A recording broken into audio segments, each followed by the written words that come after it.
So, what's the future of finance? Is decentralized finance better than the current financial system? What problems does it solve? And does it have a chance to improve or completely replace traditional finance? You'll find answers to these questions in this video. Before we begin, if you want to learn more about decentralized finance and the technology behind it, make sure you subscribe to my channel, hit the bell icon, and enable all notifications. You can also consider joining us on Patreon and learning even more about DeFi. The financial system that we know today went through decades of technological advances. The earliest attempts to make finance more efficient started as early as the 1920s with the introduction of accounting machines and punch cards. This was followed by the rise of the mainframe computers that significantly sped up the banking system in the 1950s and beyond. The next revolution was the invention of ATMs and credit cards that started being popular in the 1970s. Also in the 1970s, another important element of the financial system, the stock market, started going through a radical transformation. Manual order entries and loud trading pits started being slowly replaced by computers and algorithms. From the 1990s, thanks to the growing adoption of the internet, the computerization of finance got supercharged. Accessing bank accounts, making wire transfers, buying stocks, all of these operations were now possible from the comfort of our own houses. Then comes the fintech revolution. PayPal, Robinhood, TransferWise, Revolut, and other fintech startups understood the tech-first approach known from other non-financial tech companies and offered their users seamless access to financial services. A completely different experience when compared to the clunky banking user interfaces. Despite a century of innovations, the financial system is far from being perfect. Settlement of stocks, bonds, and other financial instruments takes days to clear and requires a massive amount of human capital involved in the process. Key decisions impacting millions, if not billions of people are made behind the closed doors by a group of privileged few. Billion-dollar banking scandals that surface months, if not years after the fact. Massive inefficiencies and high cost when it comes to international banking and remittance services.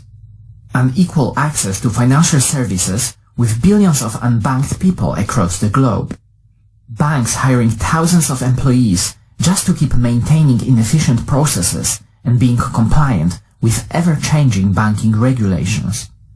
A super high barrier to entry for the new players, making it almost impossible to start a new financial company without access to the massive amount of capital, stifling innovation. The whole financial infrastructure consists of siloed systems built with proprietary technologies and algorithms that each company has to make from scratch. The beautiful user interfaces provided by fintech companies only cover the fact that the financial system is built on old and inefficient foundations. Something that seems to be instant for the user can take days to fully process behind the scene. On top of that, the backbone of the financial system hasn't evolved much since the mainframe computers were introduced. This is exactly why we need something new, something better that can address some of these problems. And this is where decentralized finance comes into play.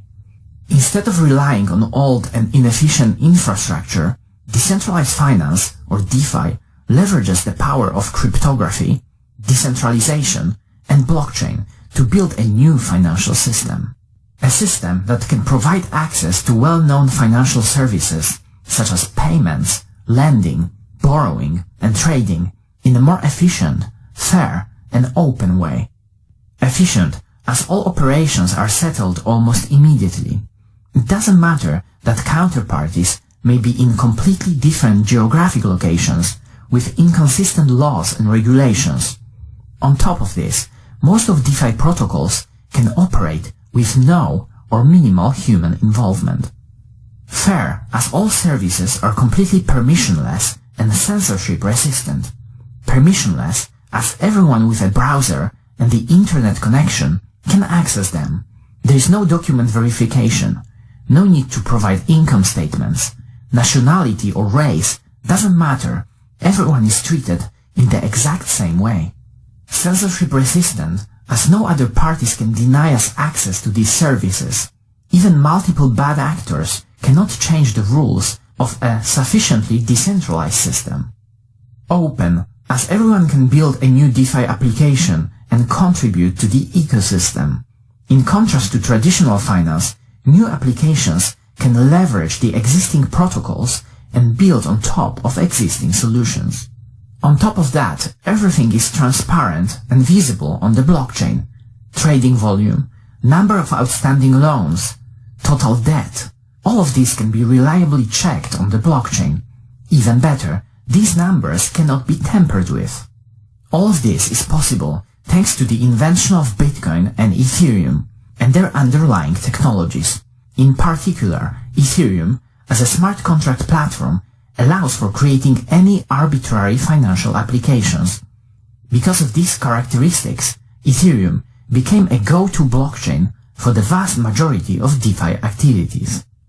Decentralized finance has recently been experiencing tremendous growth.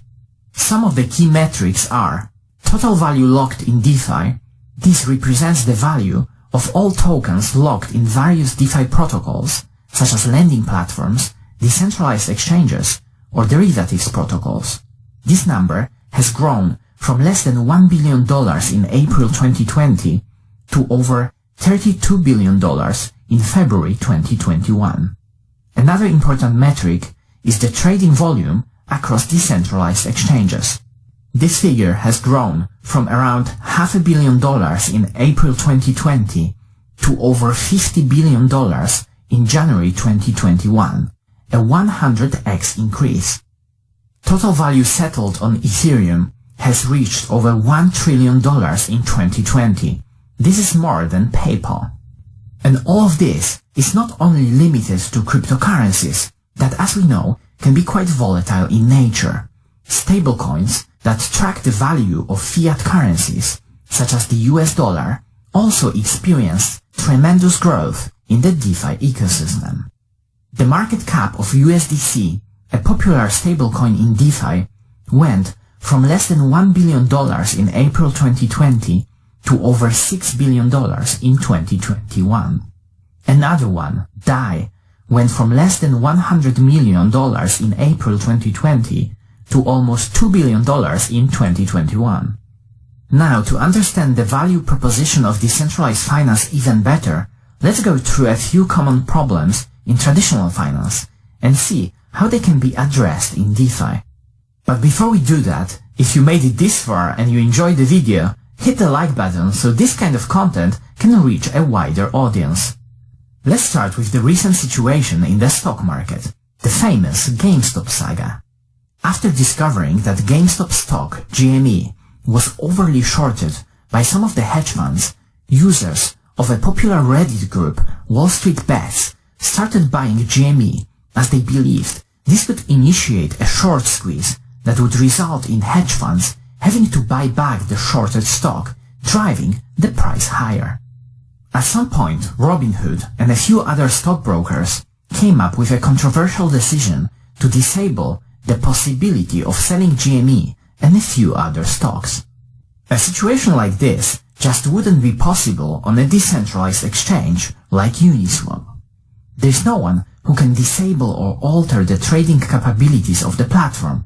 There is no single authority making decisions on behalf of the users. DeFi democratizes access to trading. This situation exposes another problem: decisions made behind closed doors.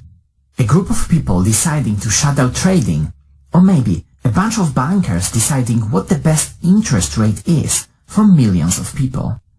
In DeFi, interest rates are adjusted automatically based on the supply, demand, and risk parameters of certain assets that are configured by the protocol.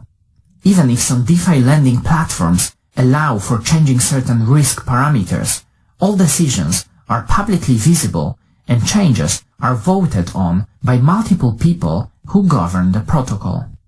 What about this problem? paying 10 to 30% of the value of a bank transfer just to send money across the globe. In DeFi, you can send USD-based stablecoins for a fraction of that cost. Even better, they will arrive in a matter of seconds. With the settlement of different assets measured in seconds instead of days, the counterparty risk is dramatically reduced. Accounting. Every record is publicly available on the blockchain, so accounting becomes super easy and can be most likely completely automated. This can dramatically reduce the human capital needed. Unequal access to financial services. A DeFi protocol doesn't care who you are, it just follows predefined rules that are exactly the same for everybody. Although DeFi presents us with a unique value proposition, it comes with its own challenges. It brings more responsibility to the users who are now truly owning their assets, so they have to make sure they store them in a secure way. There is not a lot of hand-holding here, especially when interacting with new DeFi protocols. There are still certain regulatory risks, although things like KYC or AML cannot be enforced in the DeFi protocols themselves.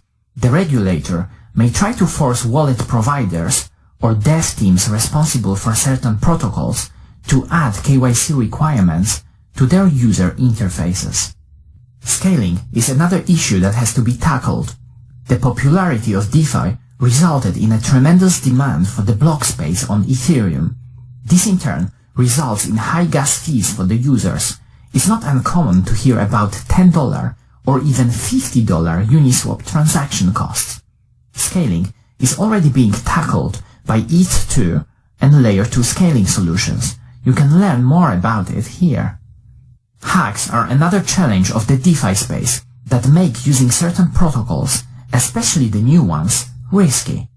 Various DeFi protocols are also exploring different governance models. However, whales and voters' apathy are some of the common problems here. Uncollateralized loans and mortgages are big areas of traditional finance that are slightly harder to implement in DeFi. Fortunately enough, there are already protocols like Aave exploring different possibilities such as credit delegation and tokenized mortgages. Despite the challenges, DeFi is a unique innovation, a 0 to 1 innovation, and I believe that sorting out some of these challenges is just a matter of time. So what will happen to traditional finance if DeFi keeps innovating and growing at this tremendous pace? Personally, I think that traditional finance will have to adapt quickly, otherwise they are taking a risk of slowly becoming irrelevant. Like with all other big technological changes, they often happen gradually, then suddenly. We'll probably very quickly see some of the incumbents trying to tap into the possibilities of DeFi, for example, by leveraging liquidity or accessing more favorable interest rates in one of the DeFi protocols. This will most likely start with fintech companies that are already involved in crypto, but I wouldn't be surprised to see banks using DeFi in a few years' time.